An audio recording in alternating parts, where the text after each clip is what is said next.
Padre Celestial, una vez más estamos ante tu palabra pidiendo tu ayuda para iluminar lo que hemos leído y para aplicarlo a nuestras vidas.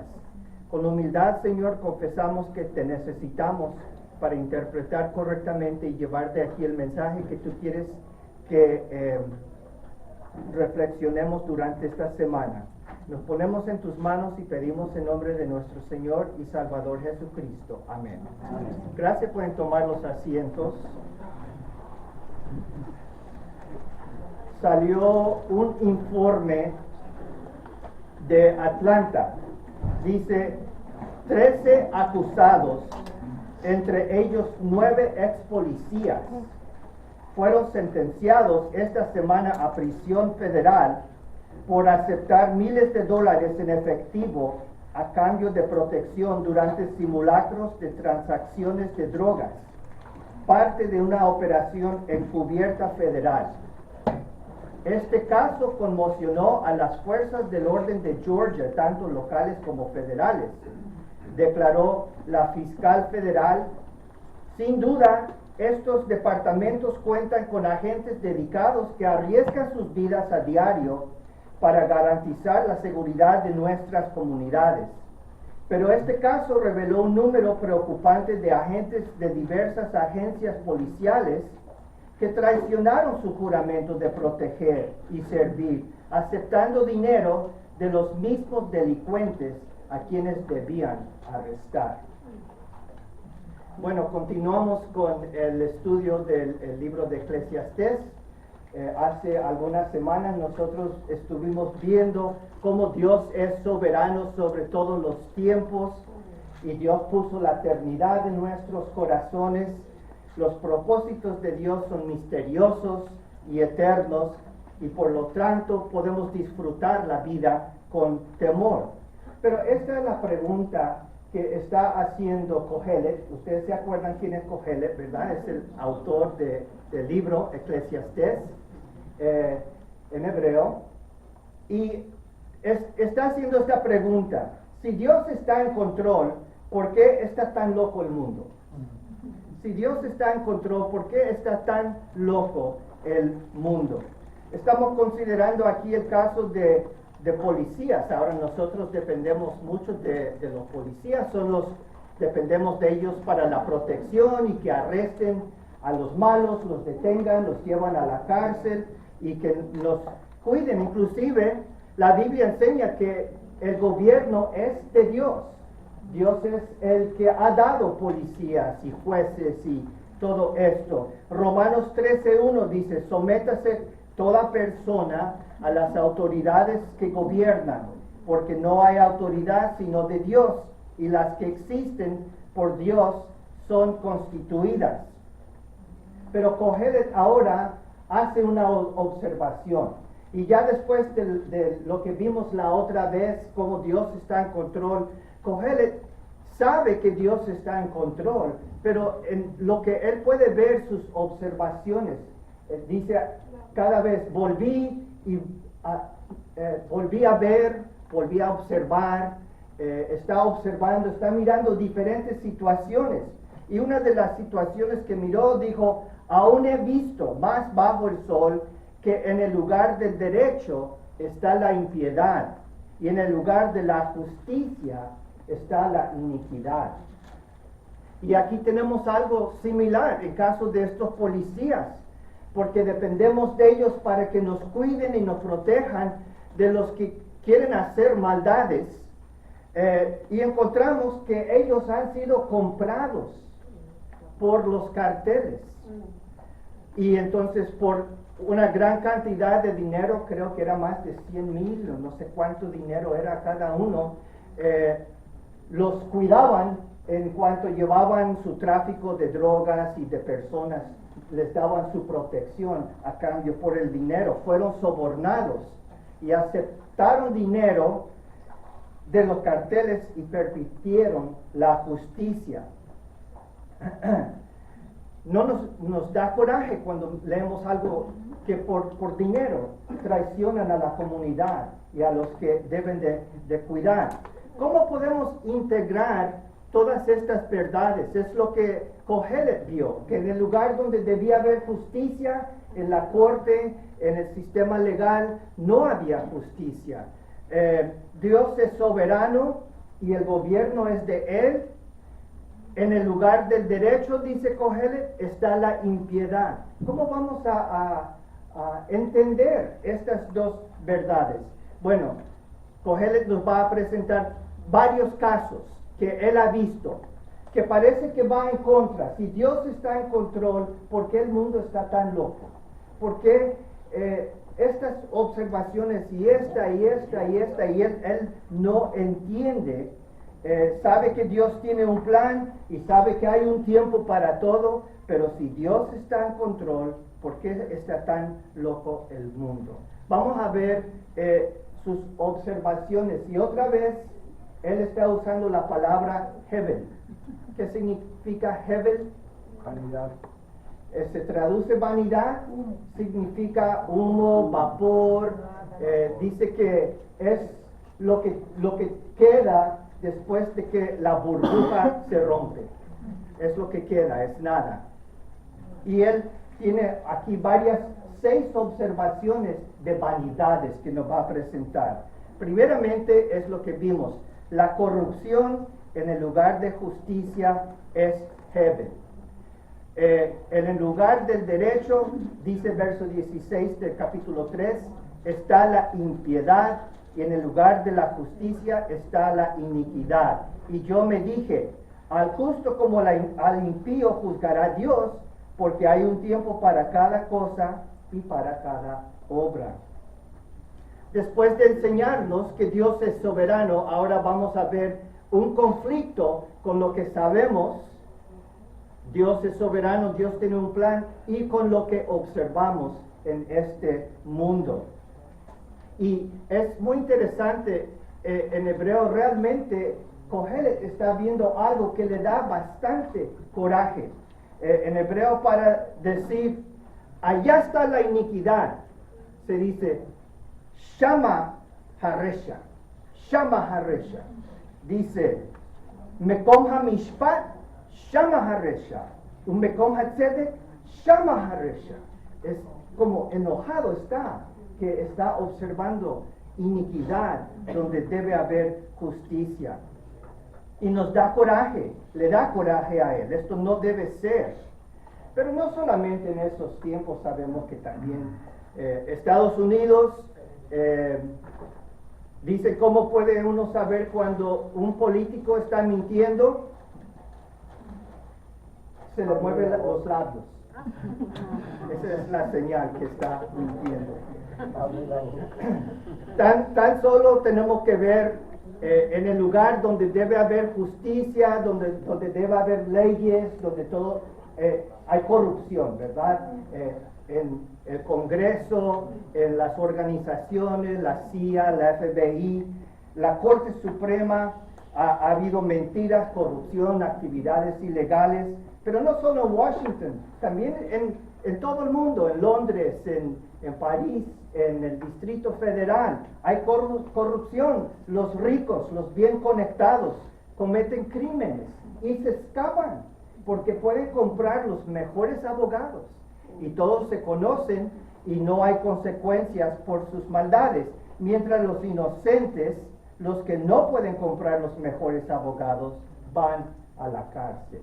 Y esto da coraje, no debe ser. Dice Kohelet, esto es Hevel, es humo, es vanidad. Un comentarista dice, el versículo 16 resume en tan solo 12 palabras hebreas uno de los hechos más terribles, frustrantes, indignantes y decepcionantes de la vida en nuestro mundo.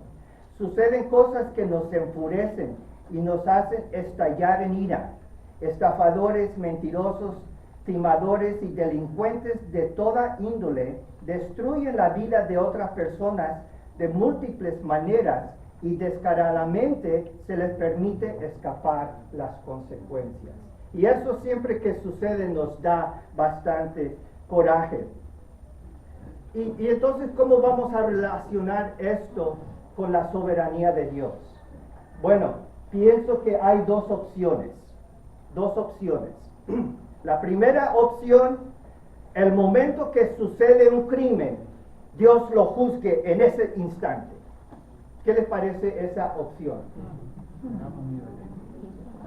Por ejemplo, voy por la carretera y viene alguien y se mete enfrente de mí y de repente Dios lo va a juzgar y se le va a punchar la llanta y va a tener que salir. Puede decir, ¡ja!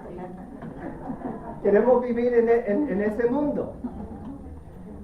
No, porque nos va a pasar lo mismo, ¿verdad? A nosotros, sí. Dice alguien que cuando uno vea algo ilegal, quiere justicia, pero cuando le para la policía, quiere misericordia. Entonces, la otra opción es que Dios permita que continúe el pecado y algún día Él va a castigar la maldad. Algún día, no en el instante, pero Él tiene un día reservado. Y es lo que el Kohelet está recordando. Yo me dije, al justo como al impío juzgará Dios, porque hay un tiempo para cada cosa y para cada obra. Recuerdan que hay un tiempo para esto y un tiempo para el otro, un tiempo para nacer, un tiempo para morir. Hay un tiempo para pecar y hay un tiempo para recibir la sentencia, la recompensa de lo que es el pecado. Pablo dijo en Hechos 17 que Dios ha establecido un día en el cual juzgará al mundo en justicia por medio de un hombre a quien Él ha designado, habiendo presentado pruebas a todos los hombres cuando lo resucitó de entre los muertos. Dios ha establecido ese día y es Cristo quien va a juzgar todas estas cosas que frustraron a Kohelet, que dijo eso no es correcto. En Apocalipsis 20 vi un gran trono blanco y alguien que estaba sentado en él. De su presencia huyeron la tierra y el cielo sin dejar rastro alguno. Vi también a los muertos, grandes y pequeños, de pie delante del trono. Se abrieron unos libros y luego otro que es el libro de la vida. Los muertos fueron juzgados según lo que habían hecho, conforme a lo que estaba escrito en los libros. Así que ese día está establecido. Cristo va a juzgar del gran trono blanco. Dijo un comentarista, en sus momentos de abatimiento, Kohelet teme que la vida en la tierra sea un mero ciclo y que todo se pierda en el inmenso torbellino del tiempo universal. Pero esos temores se disipan al saber que Dios es soberano sobre toda la creación y que todo rendirá cuentas ante Él. Los sucesos del pasado no se pierden. Kohelet cree en la justicia y el juicio de Dios y considera que es algo positivo a que aferrarse. Así que es verdad, esta verdad no solamente es para los gobernantes, también sabemos que hay un tiempo que nosotros vamos a tener que responder por nuestras acciones, pero tengo una buena noticia. No hay condenación para los que están en Cristo Jesús. Cristo Jesús ya fue a la cruz y murió en nuestro lugar y nosotros no tenemos que enfrentar las consecuencias de nuestro pecado porque Cristo ya enfrentó la ira de Dios a nuestro favor. Así que gracias a Dios por esta verdad que todavía en el tiempo de Kohelet no había sucedido esto, ¿verdad? Número 2, ¿qué más hay que es Hevel? Los humanos que viven y mueren como animales. Eso es Hevel. Dice en verso 18 de 3, me dije también en cuanto a los hijos de los hombres, ciertamente Dios los ha probado para que vean que son como los animales. Porque la suerte de los hijos de los hombres y la suerte de los animales es la misma. Como muere el uno, así muere el otro. Todos tienen un mismo aliento de vida. El hombre no tiene ventaja sobre los animales porque todo es Hevel, vanidad. Todos van a un mismo lugar. Todos han salido del polvo y todos vuelven al polvo. ¿Quién sabe si el aliento de vida del hombre asciende hacia arriba y el aliento de vida del animal desciende hacia abajo, a la tierra? Entonces, aquí hablando, recuerden que esto es importante ver que él no está hablando de realidades espirituales, no está hablando de la vida en el cielo, está hablando bajo el sol, lo que observamos, lo que podemos ver con nuestros ojos, aparte de la revelación de Dios. Y lo que miramos es que hacemos la pregunta, ¿cuál es la diferencia entre los seres humanos y los animales? ¿Cuál es la diferencia? El comentarista dice, sin la revelación divina, el ser humano se ve a sí mismo como un animal más. Por eso, en la cultura secular actual, el ser humano está perdiendo su singularidad. Hoy en día, muchos elevan a los animales al estatus de seres humanos. Al mismo tiempo, otros deshumanizan a las personas, especialmente a los bebés no nacidos, reduciéndolas al estatus de animales. Hay un hombre que él lucha mucho por los derechos de los animales, no los derechos humanos, pero los derechos de los animales. Su nombre es un filósofo, Peter Singer, pero él dijo, no se debe usar el término animales para distinguir entre humanos y no humanos. Todos somos animales. Y bajo la teoría de Darwin, es cierto, si fuera cierto la teoría de Darwin, todos, porque venimos del mono, ¿verdad? Según él, entonces no somos más que animales. El teólogo Daniel Aiken escribió en su comentario, en Eclesiastés 3 resuenan ecos de la caída de la humanidad en Génesis 3. Palabras como los hijos de Adán, bestias y polvo nos remiten a los primeros capítulos de Génesis. Dios creó a Adán para que gobernara sobre las bestias. La humanidad era distinta y superior a ellas, pero en Génesis 3 Adán y Eva se sometieron a una bestia, la serpiente. Como resultado, Dios impuso una maldición sobre el mundo. Ahora, en esta existencia maldita, no gobernamos sobre las bestias, sino que somos como ellas. Hay tanto caos en este mundo maldito que actuamos como bestias. Vemos en realidad esta realidad descrita repetidamente a lo largo de la Biblia. Las naciones malvadas que vienen contra Israel son llamadas bestias. Por ejemplo, en el libro de Daniel. El anticristo y el falso profeta son llamados bestias. El reino animal es feroz, pero también lo es el reino humano.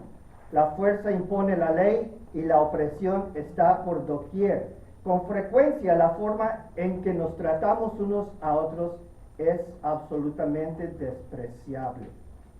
Entonces lo que dice Kohelet es, aparte que muchas veces nos llevamos como animales en este mundo, lo que él está observando, tenemos algo más en común con ellos, es que todos vamos a la muerte, vamos regresando al polvo. Ciertamente, dice, Dios los ha probado para que vean que son como los animales.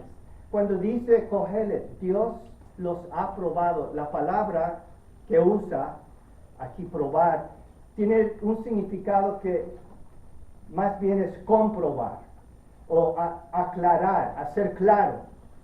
Y parece que Dios tiene este propósito. Dios permite que los seres humanos vivan y mueran como animales para que sea evidente a dónde lleva el pecado. Es parte de su plan de Dios, no es al azar. Dios hace esto con un propósito para que entendamos nosotros, sin Dios, somos como animales todos. Sin la intervención de Dios en nuestras vidas, nos vamos a portar y vamos a vivir como meros animales hasta ir a la muerte. Y solo vivimos la vida Si nosotros solo vivimos bajo el sol, es decir, solamente vivimos por el trabajo, por las riquezas, por estas cosas bajo el sol, vivir así es vivir la vida de una bestia. Pero sí hay grandes diferencias entre los seres humanos y los animales. Primeramente, el ser humano es creado conforme a la imagen de Dios.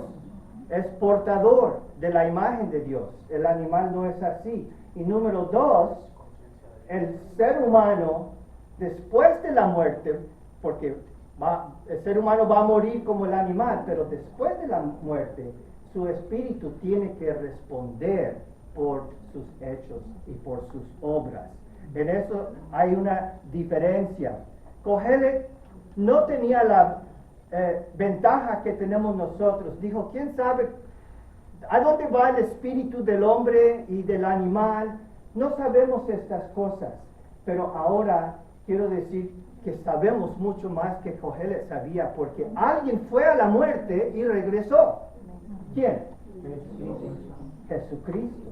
Entonces, por eso Pablo puede decirnos a nosotros que estar ausente del cuerpo es estar presente con Cristo. En 2 Corintios 5:6, por tanto, animados siempre y sabiendo que mientras habitamos en el cuerpo, estamos ausentes del Señor, porque por fe andamos, no por vista. Pero cobramos ánimo y preferimos más bien estar ausentes del cuerpo y habitar con el Señor. Cuando Kohelet dijo, ¿quién sabe a dónde va el Espíritu? Ahora sabemos porque tenemos el Nuevo Testamento y Cristo regresó de la muerte y triunfó sobre la muerte. Número 3, otro Hevel más.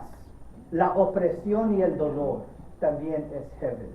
Dice ahora en capítulo 4, entonces yo me volví y observé. Vamos a ver que él está observando muchas cosas. Aquí están mencionando todo lo que le molesta, todas las circunstancias que mira alrededor, él los llama Hevel.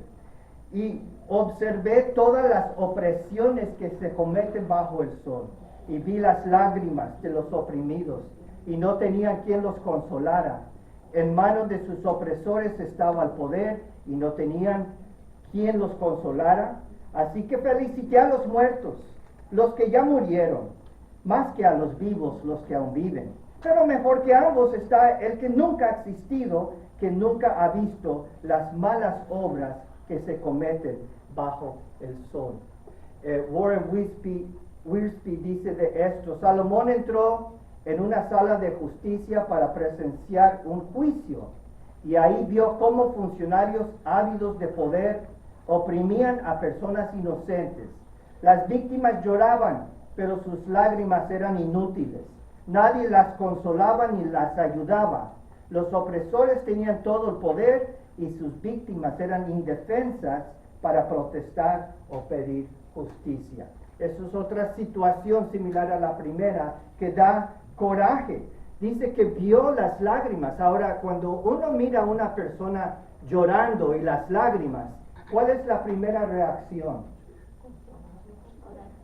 Pues nos puede pasar a nosotros también, ¿verdad? Nos podría pasar. Hemos pasado tiempos de lágrimas, pero en este caso nadie se preocupó, nadie se movió, nadie hizo nada para ni siquiera consolarlos.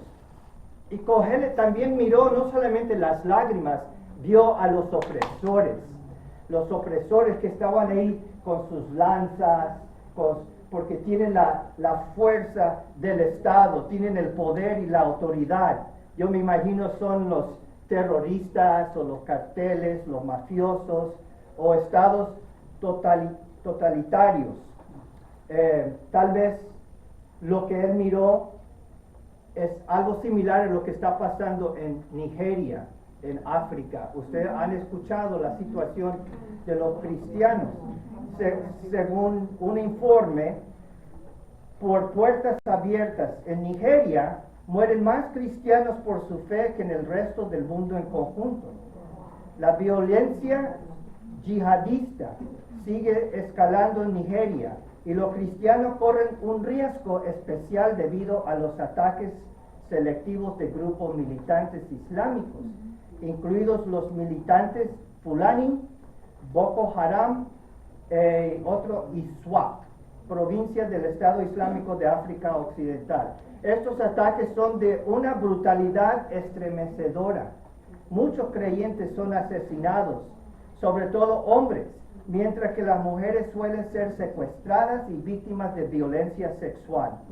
Estos militantes también destruyen hogares, iglesias y medios de subsistencia. El secuestro para pedir rescate se utiliza con frecuencia con la intención deliberada de desestabilizar a las familias cristianas y la iglesia. Más de 16.2 millones de cristianos en África, incluyendo un gran número en Nigeria, se han visto obligados a abandonar sus hogares por la violencia y el conflicto. Millones viven ahora en campos de desplazados. Entonces pueden imaginar la cantidad de lágrimas. Y aquí está la pregunta. Estos son cristianos. ¿Por qué no actúa Dios? ¿Por qué continúa y sigue día tras día las lágrimas? No hay consolación, la opresión. Kohelet está obviamente frustrado y molestado por lo que él observó. Pero hay que recordar varias cosas. Número uno, recordando que Dios sí aborrece la injusticia. Dios aborrece, odia la injusticia entre los seres humanos. En Isaías 10, verso 1, dice Dios: hay de los que emiten estatutos injustos y publican edictos opresivos, privan de sus derechos a los pobres y no les hacen justicia a los oprimidos de mi pueblo. Hacen de las viudas su presa y saquean a los huérfanos. ¿Qué van a hacer cuando deban rendir cuentas? Cuando llegue desde lejos la tormenta, ¿a quién acudirán en busca de ayuda? ¿En dónde dejarán sus riquezas? Así que otra vez miramos que Dios no actúa de inmediato, pero Él tiene su tiempo que Él va a actuar. Y Él odia la injusticia. Número 2, Dios es soberano, actuará en su tiempo. Número 3, debemos nosotros hacer lo posible para asistir a los que están pasando esta clase de dificultad, a los que están llorando, para consolarlos, para ayudarlos. Y número 4, debemos de orar como el salmista. En Salmo 10, el salmista dice: ¿por qué, oh Señor, te mantienes alejado y te escondes en tiempos de tribulación? Con arrogancia el impío acosa al afligido, que sea atrapado en las trampas que ha preparado. Levántate, verso 12, oh Señor, alza, oh Dios, tu mano, no te olvides de los pobres. Verso 15, quiébrale el brazo al impío y al malvado, persigue su maldad hasta que desaparezca.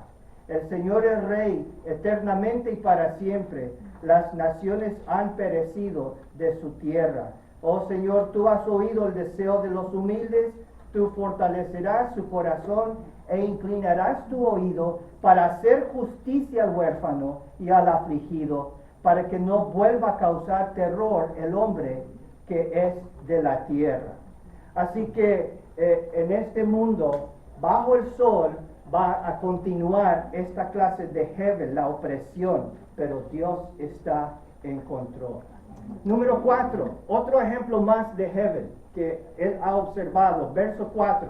He visto que todo trabajo y toda obra hábil que se hace es el resultado de la rivalidad entre el hombre y su prójimo. También esto es vanidad y correr tras el viento. El necio se cruza de manos y devora su propia carne.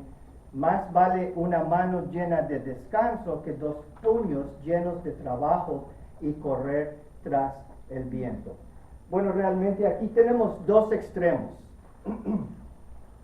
Primero hay uno que trabaja como resultado de la rivalidad. Trabaja como resultado de la rivalidad. Esta palabra hebrea realmente significa envidia o celos. Se trata de las personas que trabajan y se matan trabajando. ¿Por qué trabajan tanto?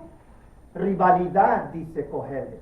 O es decir, para superar al vecino, para tener más, para poder presumir de las cosas que tiene más que los demás. Rivalidad, para comprarse una casa más grande, vivir en un vecindario de mayor distinción y elegancia, manejar un Lexus.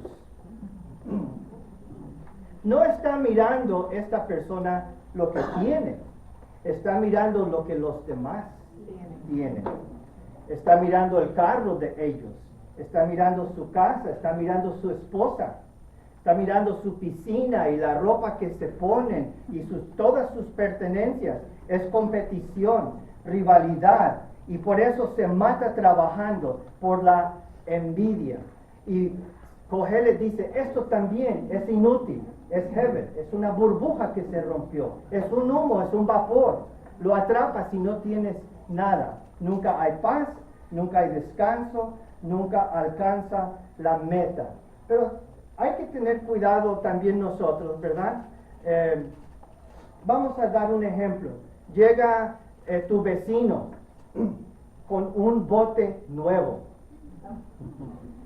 resplandeciente y hasta tiene el olor de algo nuevo y es wow. ¿Cuál es tu reacción cuando dice, vecino, mira lo que me compré? Dices, qué bueno, te felicito. O estás así como, ¿de dónde sacó ese dinero? Ahora yo me tengo que comprar uno también.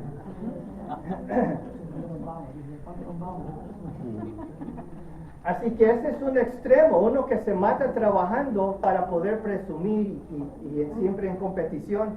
Pero ahora tenemos el otro extremo, porque en el verso 5 habla de el necio que se cruza de manos. El necio se cruza de manos y devora su propia carne. Este es el necio que, el perezoso. El necio perezoso, que no quiere trabajar. Lo único que hace es cruzar las manos.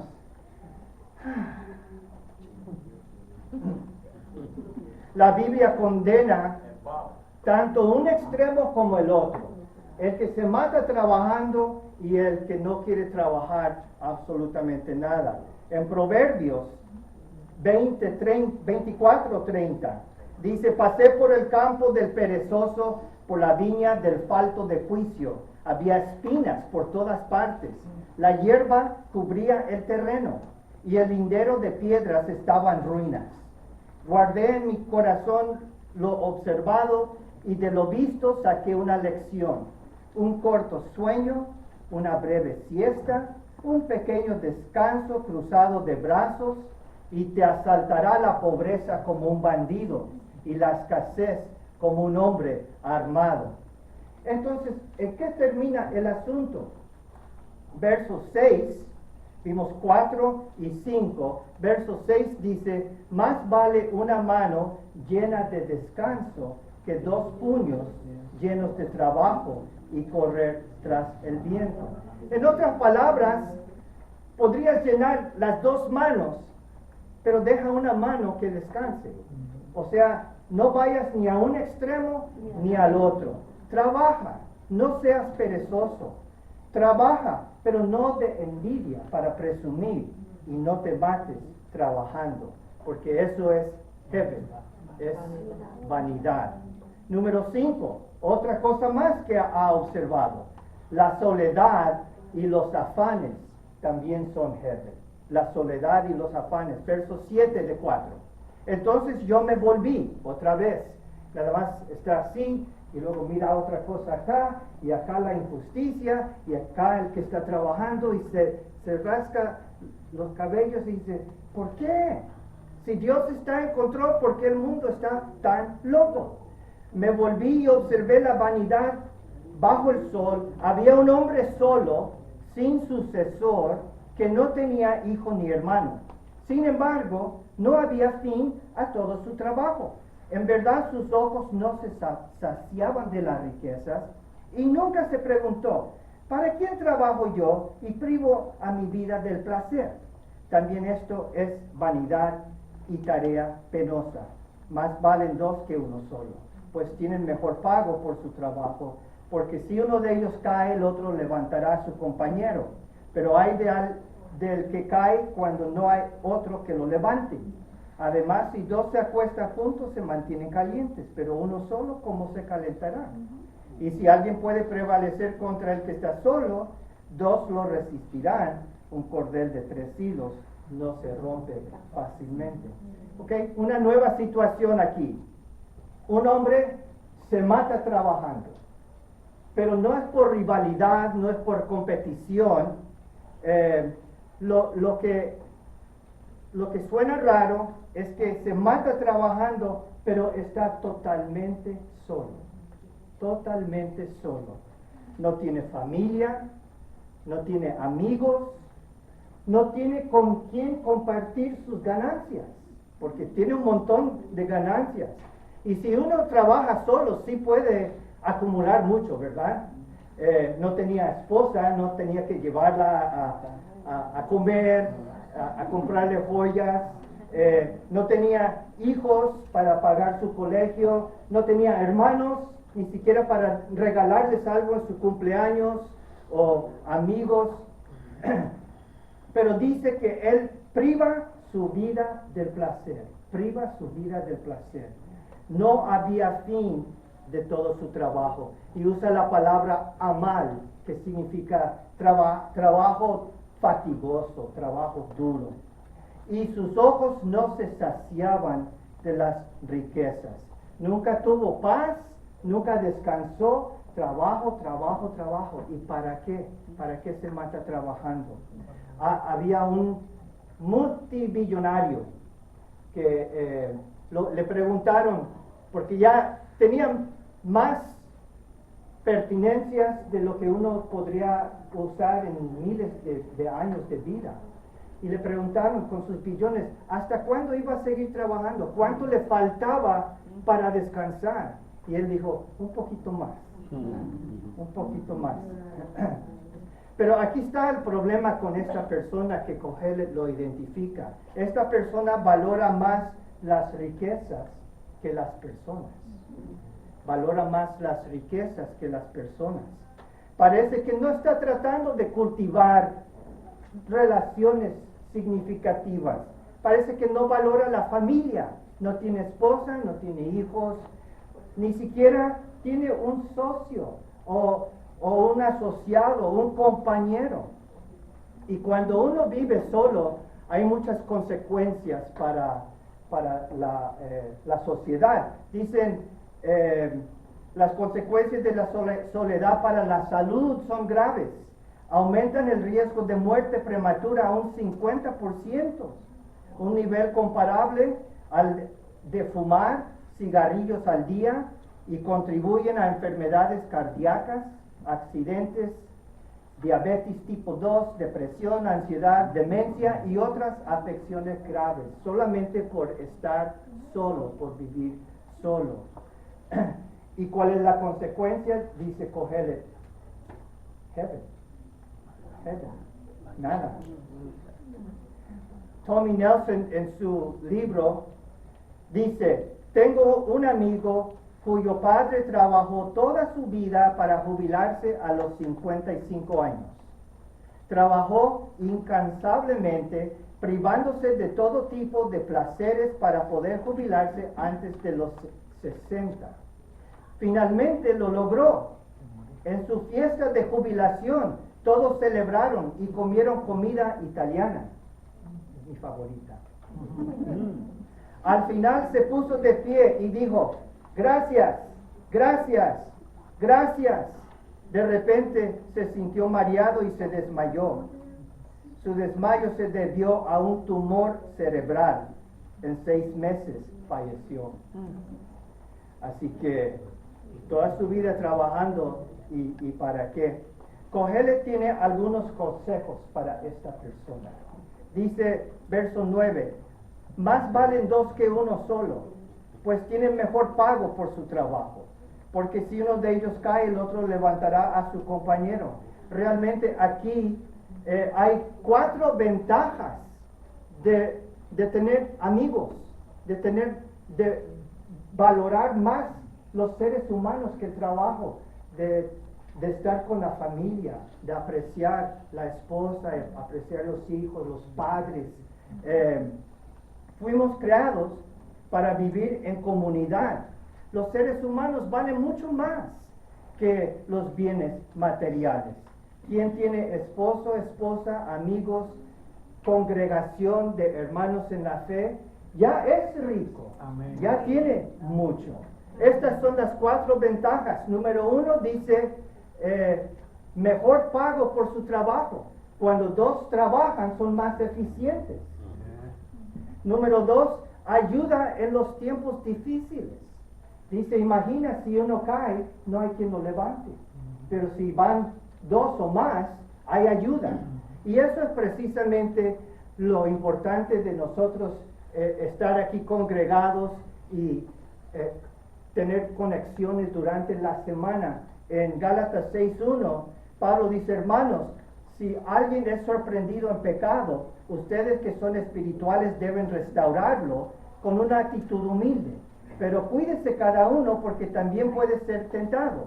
Ayúdense unos a otros a llevar sus cargas y así cumplirán la ley de Cristo.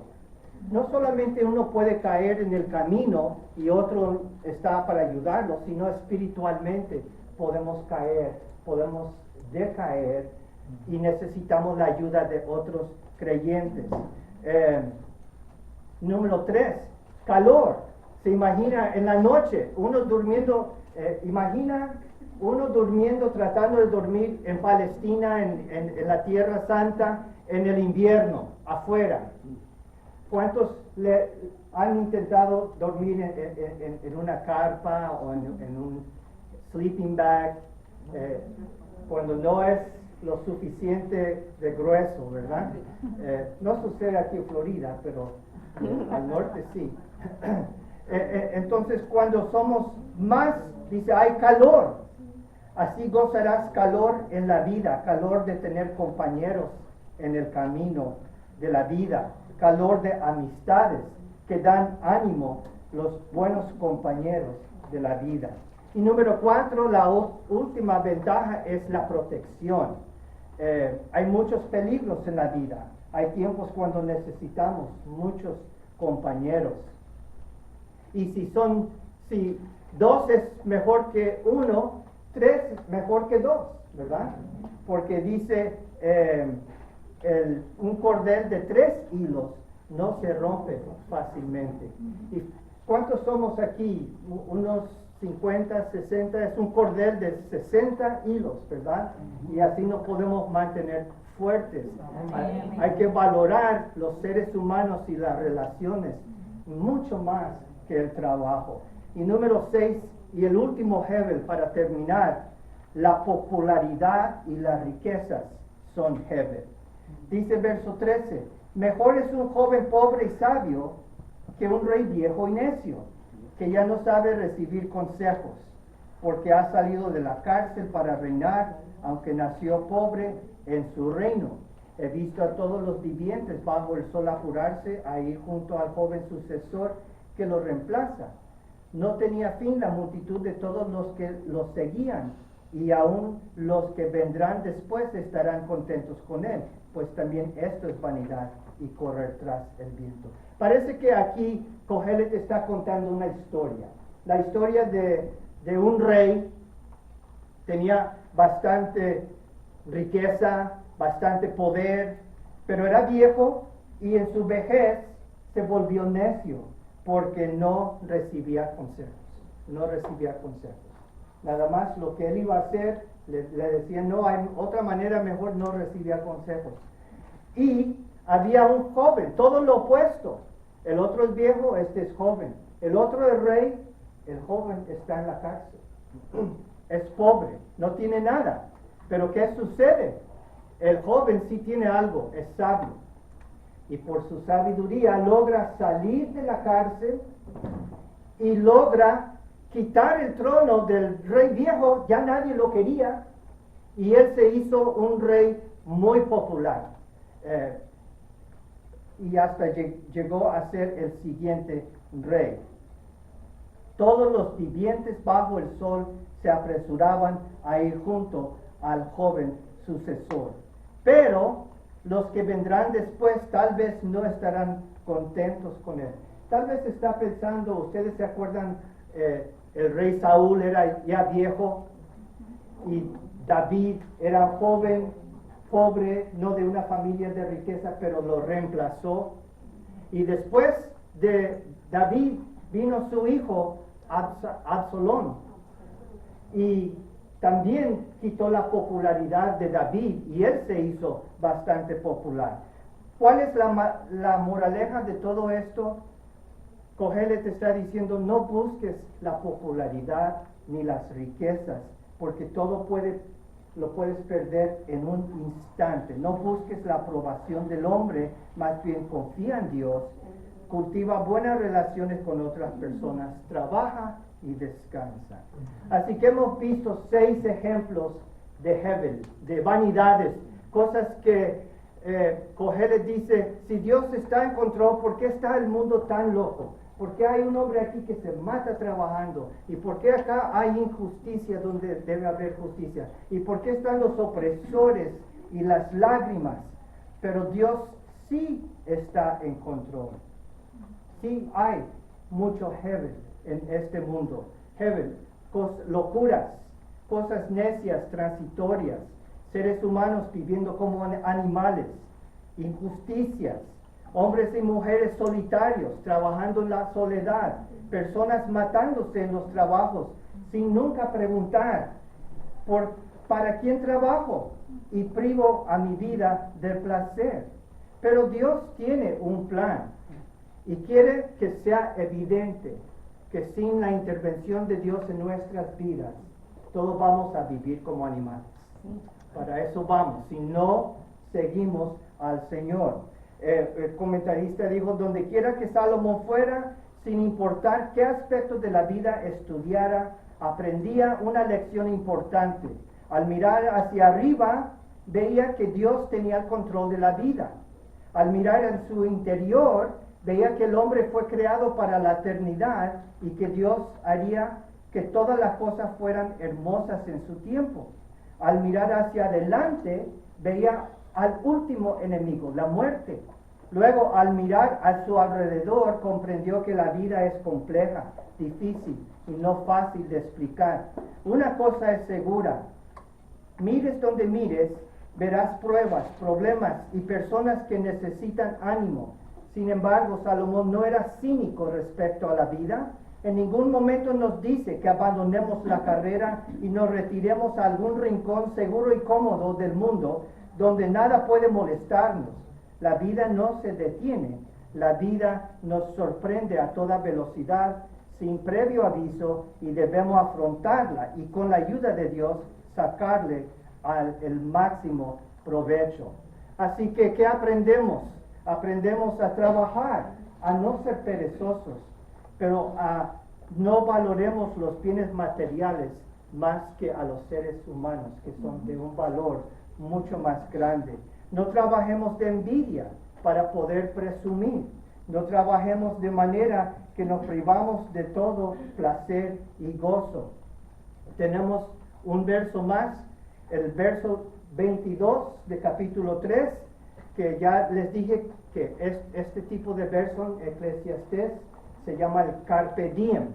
Aprovecha el momento. He visto que no hay nada mejor para el hombre que gozarse en sus obras, porque esa es su suerte. Dice Kohelet, en fin de todo, sí, hay Hebel por todos lados, pero Dios está en control. Goza la vida. Y nosotros, ¿cuánto más? Podemos decir cosas que Kohelet no sabía. Gocémonos en el Evangelio. Gocémonos que tenemos vida eterna. Gocémonos que Cristo viene y que no hay ninguna condenación para los que están en Cristo Jesús. Gracias, Dios le bendiga. Vamos a orar, oremos. Padre Celestial, gracias te damos por el mensaje de Kohelet. que se miró frustrado pensando por qué había tantas locuras, por qué el mundo está tan loco, por qué hay personas que viven como animales. Pero sabemos, Señor, que todo va conforme a tu plan. Y tú a veces nos quieres enseñar a dónde iría nuestra vida sin tu intervención. Señor, te invitamos a nuestras familias, a nuestras vidas, a nuestros corazones, para que nos guíes y para que no vivamos como animales. Te suplicamos, Señor, que nos ayudes a trabajar, pero no a trabajar de tal manera que ignoramos a los seres humanos y a las cosas más importantes. Y ayúdanos como una congregación de ser el cordel de muchos hilos, Señor, para que nos cuidemos y para que juntos, Señor, nos acompañemos en este peregrinaje de este mundo para estar en tu presencia por la eternidad. Gracias por todo. Nos ponemos en tus manos en nombre de nuestro Señor y Salvador Jesucristo. Amén. Amén.